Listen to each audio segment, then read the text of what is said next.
Em 2010, o premiado microbiólogo e eminente cientista australiano Frank Fenner declarou que os seres humanos seriam extintos em um prazo de 100 anos, como consequência do consumismo desenfreado e do aquecimento global. O aumento das temperaturas em 5 graus Celsius provocaria inundações, elevação do nível do mar, extinção massiva e a Terra passaria ao ponto de inflexão, o ponto no qual o planeta não conseguiria se recuperar e caminharia a passos agigantados rumo ao colapso, extinguindo-se a maioria das espécies e se tornando inabitável. Tais afirmações têm inspirado a ficção científica, como o êxito de bilheteria o filme Interestelar, que propõe a ideia de um planeta praticamente deserto, explorado ao ponto de não conseguir manter a vida. Porém, até que ponto a ficção daria lugar à mais crua realidade? Estaria o planeta Terra realmente dirigindo-se ao colapso?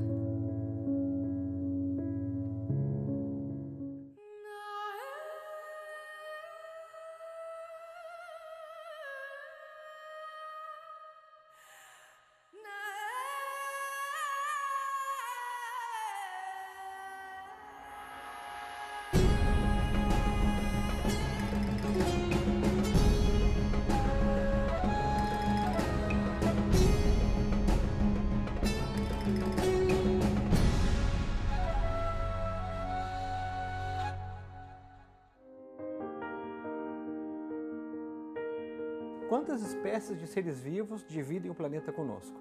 Só na década de 90, de fato, final da década de 80 e começo da década de 90 do século passado, é que alguns cientistas começaram a se preocupar seriamente com isso, como resultado da taxa acelerada de perda de ambientes e de espécies no nosso planeta. Eu posso dizer que a resposta final ainda está sendo debatida, mas as estimativas que a gente tem hoje e que têm sido seguidas por vários cientistas, põem o número de espécies de organismos, então inclui tudo, bactérias, plantas, animais, fungos, algas, tudo, né? Todos os seres vivos, estou falando da vida na Terra. Essas estimativas vão de 5 a 10 milhões. 5 a 10 milhões de espécies seria a diversidade da vida na Terra hoje. Todos os seres vivos são interrelacionados. E esse é o aspecto ecológico que é importante para ser mantido, porque uma vez rompido esse equilíbrio ecológico, haverá sempre malefícios que vão resultar disso. When one looks at the habitats around us, when one looks at the interactions, for instance, of my research organisms, sea turtles, and their marine habitats, it's very obvious that these are finely balanced. That when we as humans have an impact that offsets that balance, there are continuing ripple effects. And those then end up throwing systems out of balance, which we can see impacts life around us. And in many cases, that ends up by reducing biodiversity rather than increasing biodiversity. When we reduce biodiversity, we have other spillover effects on those impacts on biodiversity. And we don't know if those are going to be good or bad. But in most cases, our research does demonstrate that those impacts in reducing biodiversity are not going to be good. They have impacts on the rest of the system as well as impacts on us as humans. Are we threatening our own existence? Well, I think in a sense we may be. One reason for thinking that we are threatening our own existence is by looking at how our activities influence other organisms. Look at the species around us. Look at what we're doing to the fish. Look at what's happening to the soil, to the water, to the habitats, the plant communities. We are no longer in a position where the productivity of the environment exceeds the rate at which we're harvesting it. It used to be we could cut a tree down and another one would grow up before too long. But now we're cutting them all down and they're not growing that fast. And so the total amount of forested area is each year gets a little less, and we can see in the future we're going to run out. And the same with other resources. And so, you know, what are we going to do about this? We have evidence in science, in biological research, of many organisms who have either been reduced in the numbers, in their population numbers, or have actually gone extinct. Some of the organisms that I work on, marine sea turtles, have been negatively impacted by things like pollution, fishing nets, the direct take and removal of sea turtle eggs from nesting beaches, turtles being caught in fishing nets or being captured for consumption. And many of these influences have brought populations down to levels that are critically endangered, almost extinct. So for instance, the hawksbill turtle, Eretmochelys imbricata, this turtle has been captured for centuries for its colorful shell. And they take that shell and make jewelry, they make various kinds of artifacts out of that shell structure. And because of this and the additional influences of pollution and fishing nets and changes in habitat, changes in global climate, that has brought the population of these particular species, this particular species, very close to the brink of extinction.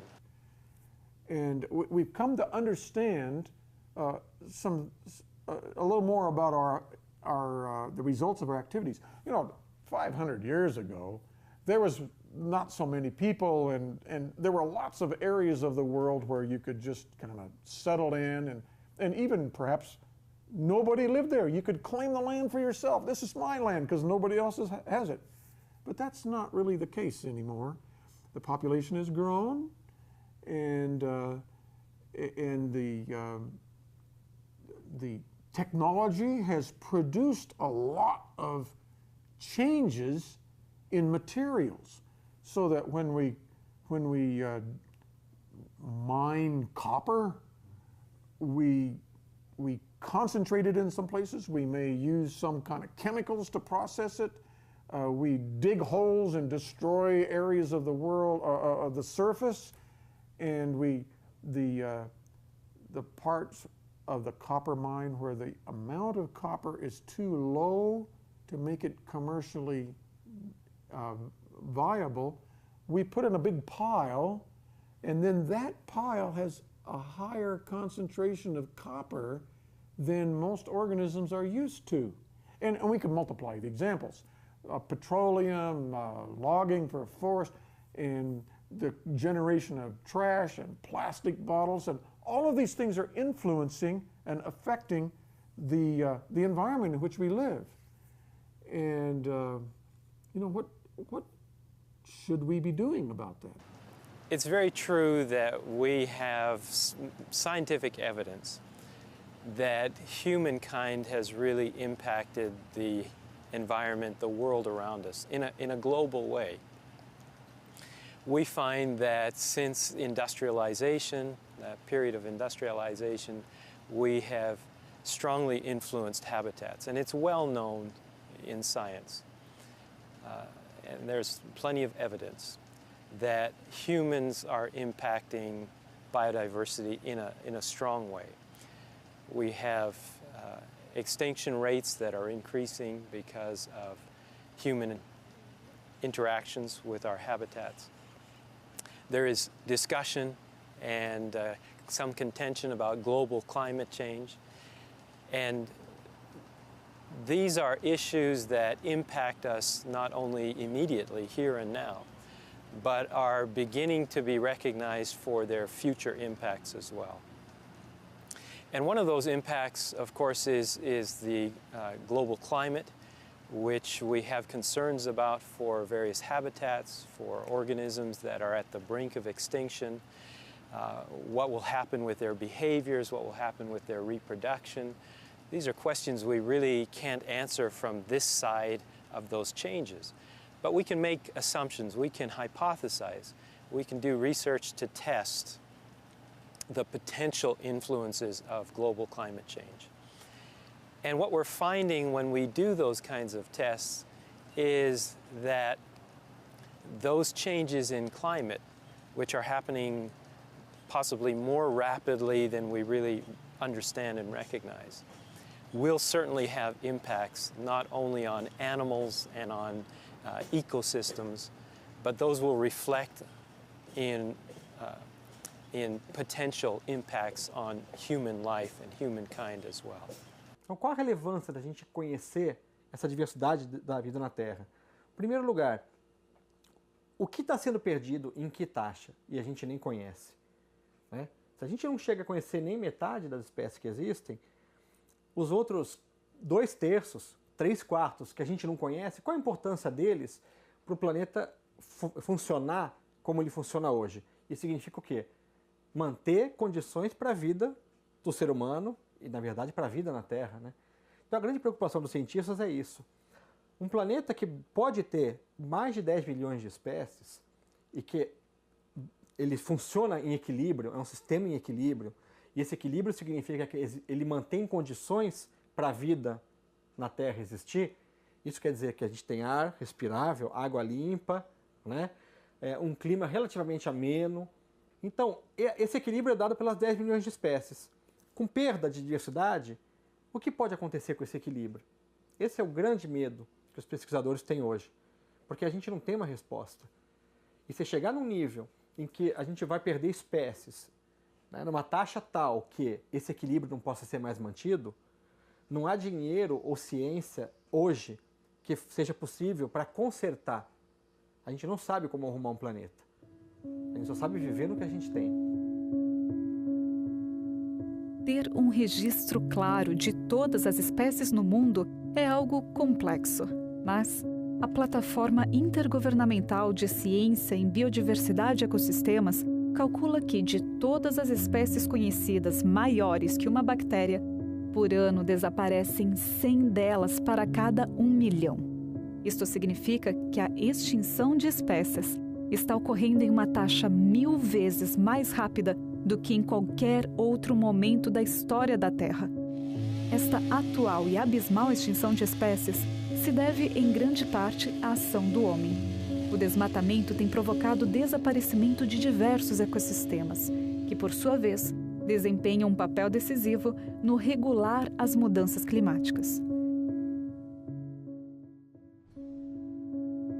São muitos os que falam de riscos de um suposto aquecimento global, mas nem todos percebem como uma ameaça real e tangível. Porém, para milhares de habitantes de arquipélagos como Vanuatu, Kiribati ou as Ilhas Maldivas, as consequências deste processo já se fazem sentir. Ano após ano, precisam conviver com a ideia de que em pouco tempo seus países estarão debaixo d'água. A coisa que acontece hoje na Amazônia, que mantém a Amazônia sendo um tipo de habitat, que é uma floresta, vão influenciar o clima na Europa, por exemplo. Isso a gente sabe. Então, o medo que, por exemplo, que muitos europeus têm é que se a Amazônia seca, se ela é cortada e ela se acaba, você pode ter um congelamento da Europa por causa de mudança de corrente oceânica. Tá? Por outro lado, a própria Amazônia, ela se automantém como floresta. A transpiração das árvores, né, jogam toneladas de água, né, na atmosfera, e essa água cai como chuva. Essa chuva alimenta não só a Amazônia, como também, a gente sabe bem hoje, o sudeste do Brasil. Então a ideia é, se você acaba com a Amazônia, ou se você começa a diminuir a área de floresta, qual é o limite onde isso entrará em colapso? Então a interação, muitas vezes, ela é muito mais ampla do que a gente imagina. Coisas que acontecem num lado, muito longe da gente, vão afetar a nossa vida aqui no dia seguinte. Com a ajuda de satélites da Agência Espacial Europeia, o Instituto Alfred Wegener, da Alemanha, publicou um informe na revista digital The Cryosphere, que demonstra que, como consequência do aquecimento global, os gelos localizados na Antártida e Groenlândia estão minguando a uma velocidade de 500 quilômetros cúbicos por ano, o que representa a maior velocidade observada nas últimas 2 décadas. O derretimento dos polos juntos poderiam fazer aumentar o nível do mar perigosamente, afetando, sobretudo, as populações e terras mais próximas às costas e também as que estão pouco elevadas. O nível do mar no Pacífico Ocidental está aumentando 4 vezes mais rápido do que a média mundial, contaminando águas subterrâneas, envenenando as terras cultiváveis e tragando ilhas que haviam sido habitadas. Devido ao aquecimento dos oceanos, os ciclones tropicais e outros desastres naturais estão se produzindo na região com uma intensidade inédita. Outro estudo, publicado pela revista Science, demonstra como nos últimos 20 anos a ação do homem tem afetado o clima global e, como consequência, o derretimento dos polos.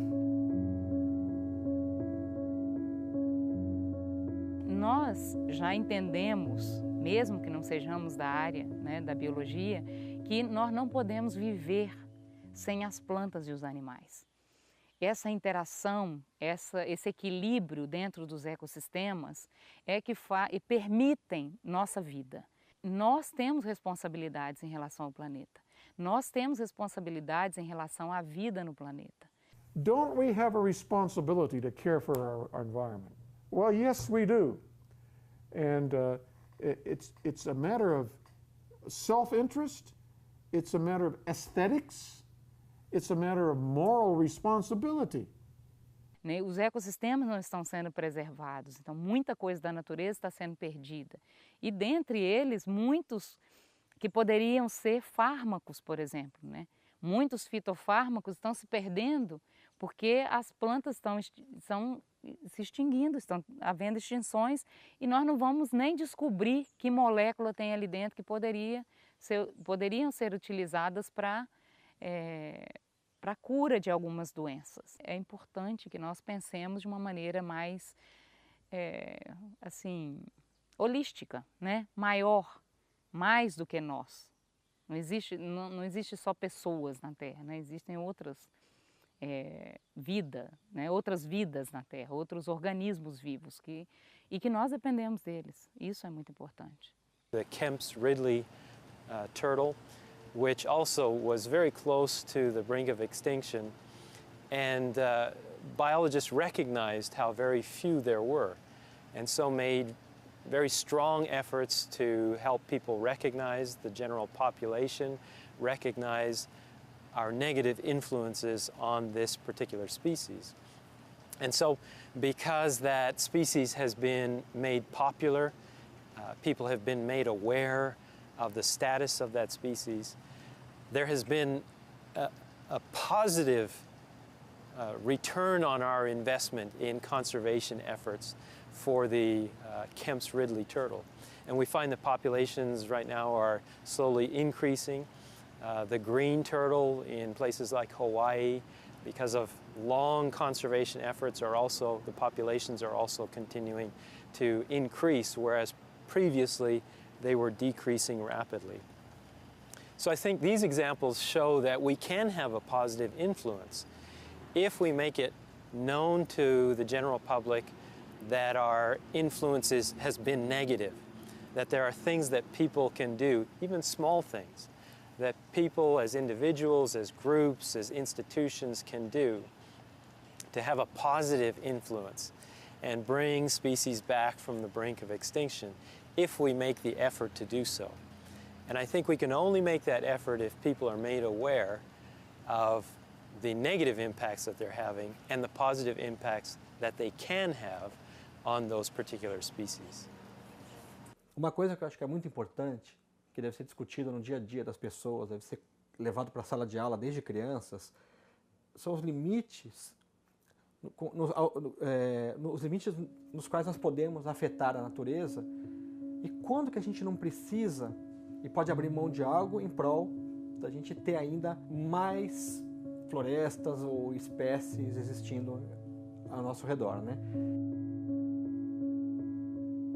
Até quando eu devo realmente interferir nesse mundo natural, eu tirar árvores, bloquear os rios para gerar algum benefício para o homem, né? Até que ponto eu devo realmente mexer com a natureza, não é? Se existe uma alternativa ao corte de mais florestas, busque-a, né? Por que as espécies hoje estão acabando? O que leva espécies à extinção? Hoje nós estamos num ponto que espécies comuns estão ficando ameaçadas de extinção. Isso não é dado pela caça, só pela poluição, só pela captura. Isso é porque está acabando o meio ambiente. Então os hábitats que essas espécies vivem estão cada vez menores. I think it's critical for us to really take a look around us and recognize that every time we throw a plastic wrapper on the ground, that's going to end up in the sea, and that's going to impact a marine organism. It's critical for us to recognize that our influence is great, and especially our negative influences have huge impacts when it comes to habitats around us. And that as we recognize those potential negative impacts, we can then start making choices that can make a difference in how we impact the habitats around us. É uma responsabilidade nossa cuidar dessa natureza, tanto das plantas como dos animais. Não que eles estejam sob a nossa jurisdição neste momento, que não é nesse aspecto de domínio, mas é o aspecto de preservar. In Genesis 1, God forms the male and the female, and then he immediately says to them, "Be fruitful and multiply and fill the earth and have dominion over them." Now, some people think this word dominion means that they are to have despotic power to be able to do whatever they want to the animals. But no, that's not what the word dominion means. It means to take care of them. It means to be responsible for them.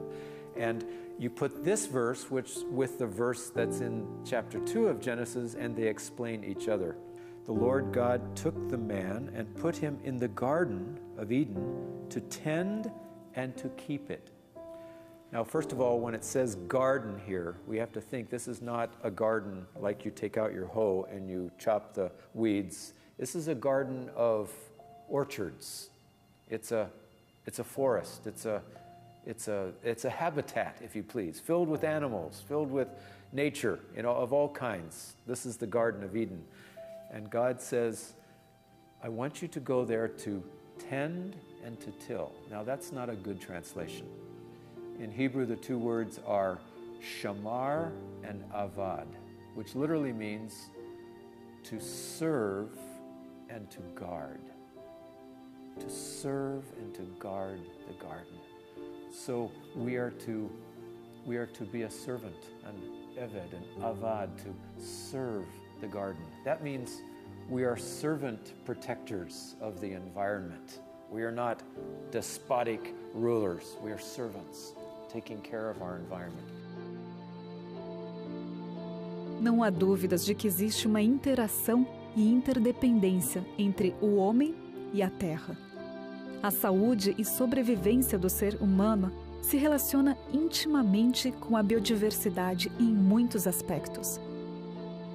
Sendo assim, o descaso com o nosso próprio mundo pode se traduzir no descaso à vida nossa e de toda uma biosfera que é extraordinária.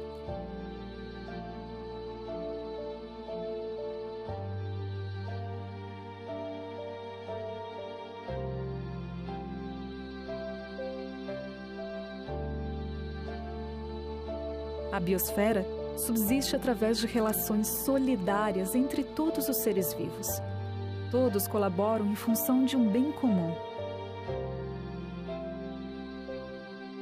Exceto ironicamente, a espécie considerada mais inteligente.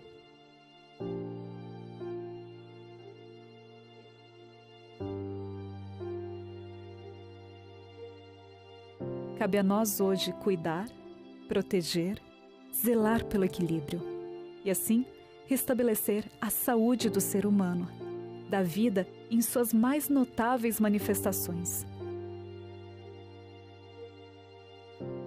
e da própria terra que nos abriga.